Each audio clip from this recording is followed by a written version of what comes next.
What do you think are the biggest mistakes or misassessments about Maycee Barber on her way up the division?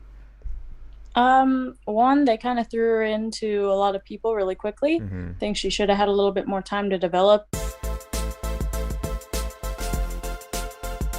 What up, Maniacs? Shakiel Mahjouri here, and you know who this is. She's the number 14th ranked women's flyweight contender, and man, who needs, I know you got one, but who needs a nickname when you got a name with the alliteration like Miranda Maverick? How's it going? Going pretty good. It almost was the only nickname, and then kind of got stuck with one that I didn't pick.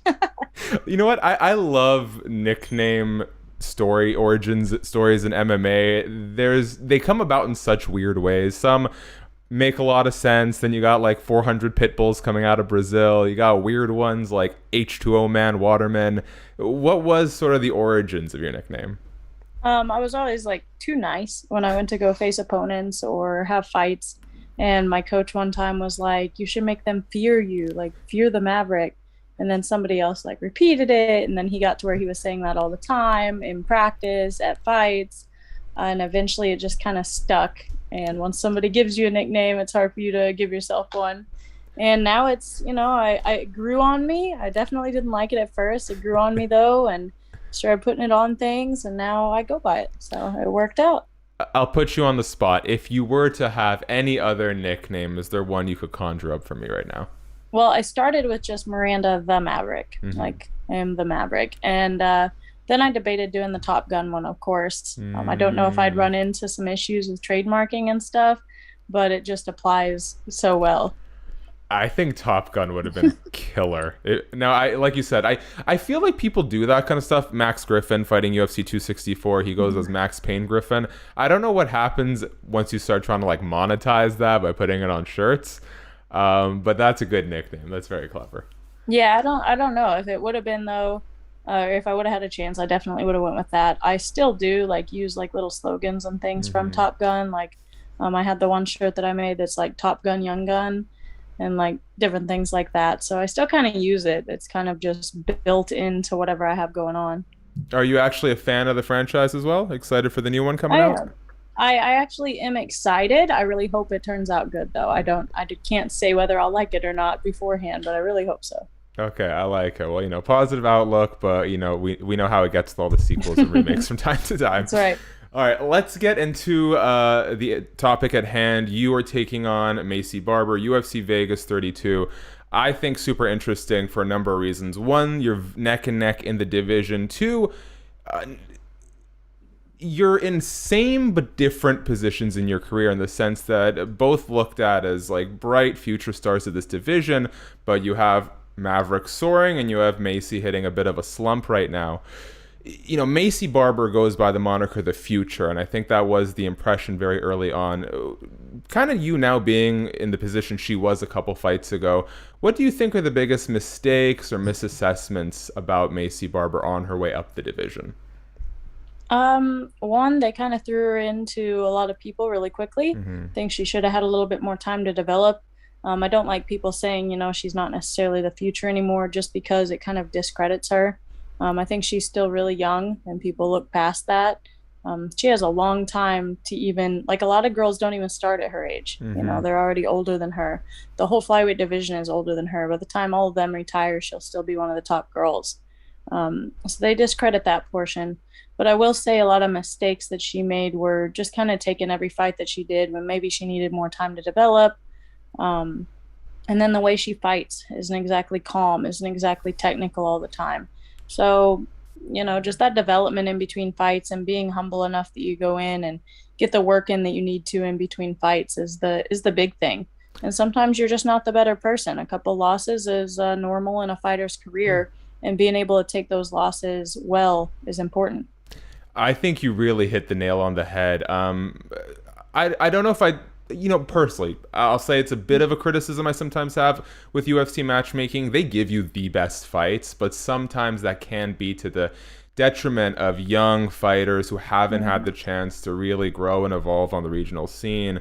Sage Northcutt comes to mind. Paige Van Zandt comes to mind. Maycee, Roxanne Modafferi, like huge veteran to be up against so early. For you, do you have a way of sort of navigating the matchmaking where you can sort of give yourself these like incremental steps up and challenge without finding yourself like too far in over your head too soon? I think they do a good job of that on their own right now, but I think a lot of us are so eager to get to the top. You know, right now, for instance, is a stagnant division, and they almost make it that way. Irritates me somewhat with the matchmaking. Like, they keep booting these younger girls out by pitting them against each other instead of kind of older girls out by pitting them against the young ones. But whatever way they do it, you know, we're gonna fight because it's the sport we do. It's how we make money. But for my suggestion as to how I'm trying to go slow is I haven't been like, give me the title right now. Way to the title. I want to take, at first it was 2 years. Now I want another year before I'm given that title fight. I don't want them being like, okay, you beat Maycee, here's the title fight. At the same time though, I'd take it. You know, that's a huge opportunity. It's not like I'd be like, I don't know about right now. I'd take the title if they give it to me any day. And I think that's all of us. If you don't have that mindset, then what are you even doing in the cage? Well, for what my fraction of a cent matters, that is a strategy that I approve of. One last thing on Maycee, you mentioned how she kind of gets anxious in there, perhaps, like you said, has struggles to stay composed. For you, what is, but maybe without giving her too much advice, what is the key to staying composed? Is that something you can drill in? Does that come with time? Is that something about just who you are as a person? I don't think any of that. I think it's all about your mindset. A lot of people have sports therapists, psychologists, things of that sort. I was kind of raised in a way where under pressure, I just stay very calm. There's never going to be any kind of pressure like I grew up with, like working on the farm, having your own life and other people's lives in your hands as you're doing work, and having to just stay focused, stay calm. And also like my faith, I credit that a lot. Like any anxiety I have, nervousness, worries that I have walking into the cage, I give to God. And I'm like, I already did everything I could to get here. I'm going to do the best I can, go in there, use all my abilities, my talents, all the techniques I've learned, and just go fight my heart out. There's no reason in being scared or worried or even mad when I walk into the cage. What happens at that point.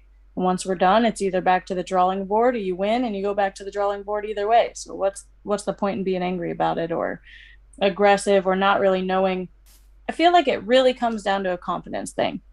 If I don't have the confidence to win or the confidence in my own technique, I guess I would be very flingy and throwing shots and just doing whatever in there instead of staying focused, calm, and doing the moves that I know I have. I love it. Now, I think another big sort of promotion element to your rise up the division is the fact that not only are you pursuing a UFC championship, but also a PhD in industrial organizational psychology. Now, I tried to do a little bit of research into a subject that is way over my head here, but from my understanding, it's like very research heavy. What skills are there? Any sort of like translating skills between the two, stuff that you notice either helps your MMA career or vice versa? A little bit. First, I'll be honest. I'm only getting my master's now. This was a short notice kind of thing. I announced it about 2 months ago on my social media. Unfortunately, I didn't have the choice, but I'll only be getting my master's, completing that very quickly, and being done for at least temporarily. But that degree, I think it all points down to education, to fight IQ.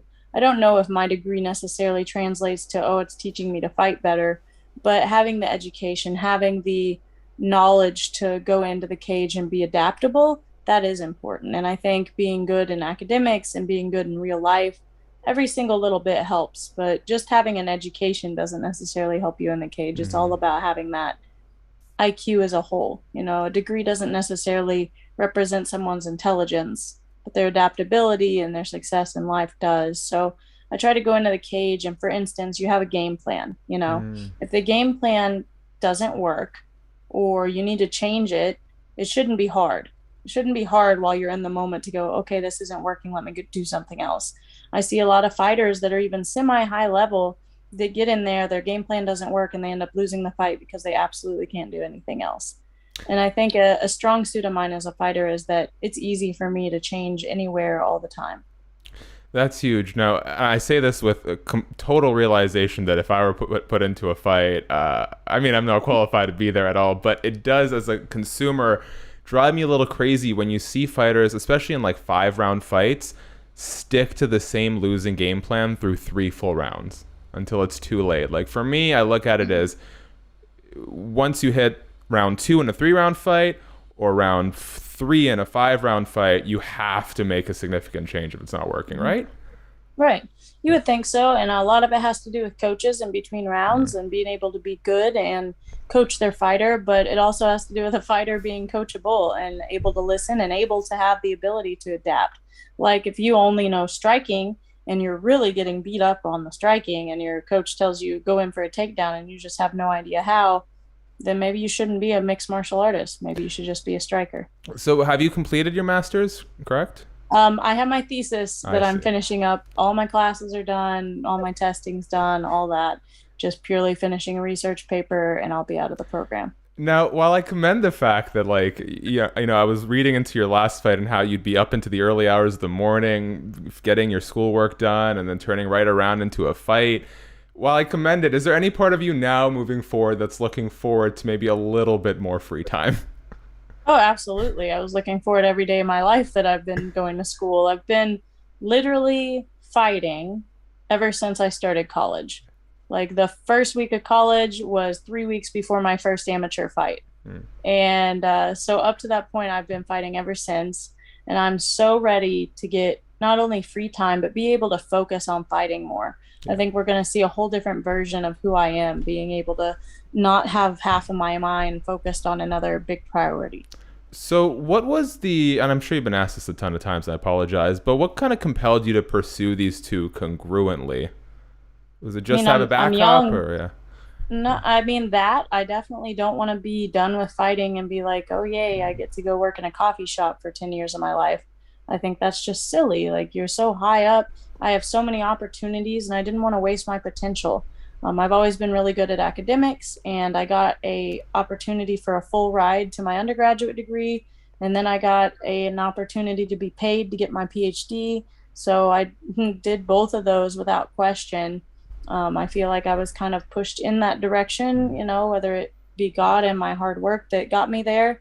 But why ignore opportunities when you have them? This is a young person's sport. Yeah. It's not like I can go to college and then do my fighting. Yeah. Like I would have been, you know, here 24, 25 and be like, oh, okay, now I'm going to start fighting.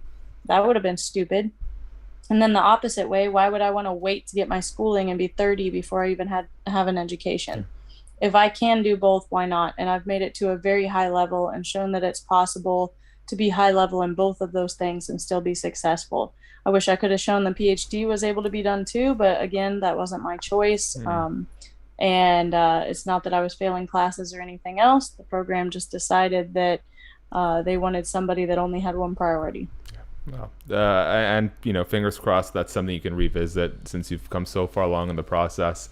And I think, again, just the mindset's brilliant. Like, even for the best fighters, this is such a short career, right? Like, how long can you really do it for? Glover Teixeira pushes it to like in his early 40s, and that's it. So I think it's great that you have planned for a whole life ahead of you beyond just fighting. Last thing on this. A lot of fighters say that MMA has to be a sole pursuit. Justin Gaethje famously said that he foregone relationships just to solely pursue this. Do you think it's possible to achieve success at the highest level of MMA with, I don't want to say a split focus, but with additional priorities outside of just fighting? I do. I think it's necessary. I'm kind of on the opposite end of that. I think that fighting is the means to an end. It's not the end. I don't see fighting as my whole life. It's not all that I have to be successful. I'm not one of those fighters that only fights because I'm desperate and have nothing else going for me in life. I fight because it gets me the goals that I want to achieve in life. You know, I have a family that I want to help take care of. I have investments that I want to make with my money. I have a life ahead of me, you know, that's going to last beyond the age of 30, 40, however long MMA can last for a person. I don't want to be poor and barely able to pay my bills when I'm done because I never had history of even jobs or anything else. I don't think we were put on earth to have a 9-to-5 job every day of our life and then die. You know, I think it's just silly. So why put all of my eggs into this basket that could end at any moment?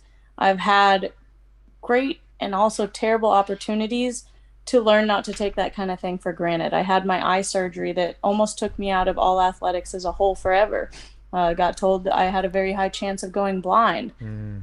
I had my knee surgery when I was 20 years old, like different things that show you that in a second it could all be over. So I've tried to prepare myself in case that happens. Oh, and what a cliffhanger. I don't want to take too much of your time, so maybe we'll leave some of that for next time. But I gotta say, I think I'm like a year and a half older than you. That's not saying much at all.